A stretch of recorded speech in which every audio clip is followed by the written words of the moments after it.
Hi, I'm Julie Wilson. My husband and I, Philip, have been coming to Park Lake for about 4 years now.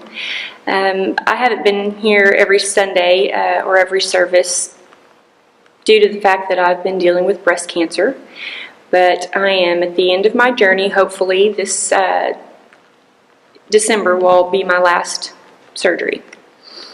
I was first diagnosed in September of 2011, on the 9th to be exact. I had noticed that there was something wrong, and I made a doctor's appointment, went to go see my family practice doctor, and had some testing done, had a sonogram, and ended up having to have a biopsy done the same day. And as luck would have it, Philip had to go out of town, so I got my results and Philip was gone. So I took my mom to the doctor's office with me, and up until the second that he told me I had breast cancer, I was expecting him to say that I didn't. So when he told me that I did, I just kind of bowed my head, prayed right then, left the office with my mom, got in the car, called Philip, we cried, and I drove my mom and myself home. I got home and I tried to stay awake as long as I could, because Philip was going to come home that night to be with me. And started the next day with finding a surgeon and a team of doctors to help me get rid of my cancer. So Philip and I decided for me to have a double mastectomy because my son was going to give us a grandbaby in a few months, and I didn't want to take any risk on it coming back. So I just decided to go through the whole thing and just have a double mastectomy and hope for the best. So we decided on immediate reconstruction and went to Hillcrest, had the double mastectomy, had reconstruction surgery done that day, and had a lot of people there praying for me. Amos was there. A lot of my family, a lot of my friends had come. And woke up at about 6:30 that afternoon, and they told me that my cancer was gone, that I would just be taking a pill for about 5 years and that everything looked great. They did send my lymph nodes out for biopsy. And I had a follow-up appointment about a week later with my surgeon. And just expecting good news, took a friend with me, and Philip met us up there, and it was a friend that had dealt with breast cancer. Her best friend actually was a stage 4 when she found out that she had breast cancer, and she ended up losing her to it. So she was familiar with all the lingo and the jargon, and she was helping me through understanding what all these doctors were saying to me. And my surgeon told me that not only was my cancer not gone, that they had found a second cancer that was in my chest wall. And it was so deep in my chest wall that they couldn't remove it with surgery. So not only did I have to have my implants removed, I would have to go through chemo and radiation, which was something that I wasn't planning on. So shortly after that, I had the surgery to remove everything, and I went to my first chemo.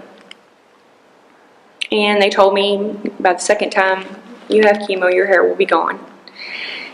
And I'd always had really long, past my shoulder hair, real thick hair. Always hated it. But they were telling the truth. By about the 13th day, I took a shower, and at 9 o'clock that night, all my hair came out in the shower. And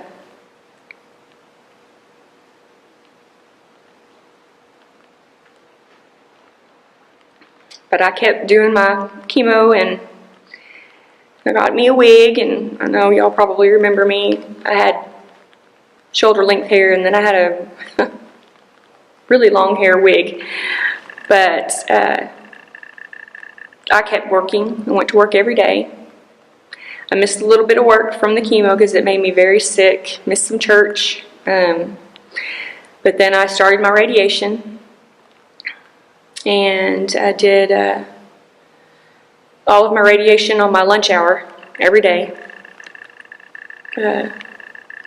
And by the end of my radiation, I had to wait several months before they would do surgery on me again because my skin was just blistered and they can't do any kind of reconstruction on that kind of skin. But whenever I healed, I was ready to do what they call a tram flap procedure, where they actually take out the muscles in your abdomen and they flap them over to create a new breast. And that surgery went fine, and they had put implant in the other side for me, and we waited. It took a long time for me to heal from that. I was in the hospital for 6 days, and I was at home for about 4 weeks. And when I finally healed from that, I went back in to have another reconstruction done. And I wasn't happy with the surgeon that I had here in Waco, so I found someone in Frisco. And she just did an amazing job. But due to all of the work that I'd had done, she cleaned everything up and put an implant in, and my body just wasn't ready to hold an implant, so my implant failed. So, you know, I've had it taken out, had a lot of, you know, just a lot of time where I was very down, very upset, you know, wondering if this was ever going to be over.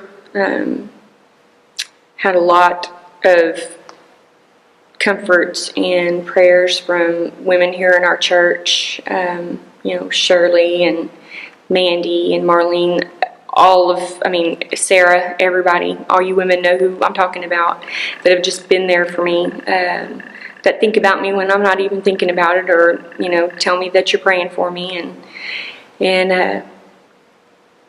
I went and had my blood work done last month, and I got clear blood work, and so I saw my surgeon again, and she has given me a clean bill of health, and I'm going to go within the next month and have a chest x-ray and an MRI and have another set of blood work done to make sure that you know, not only my skin is ready, but that my body is ready to do my final reconstruction. So that'll be on December 22nd. So I don't know if y'all have seen my Facebook, but I'm getting some you-know-whats for Christmas.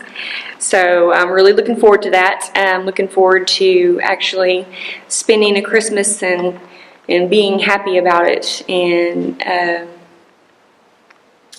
not feeling like this is still going on. This is going to be the end of my journey, and it's something that is going to just be something that I went through, and something that God helped me through, and something that my friends and family were there praying with me. And if anything has, if I've come away from anything from this, it would be to be patient and to wait on God, because He will always be there in the end, and He will always be there to pick you up and make you a stronger person from the hardships that you've gone through.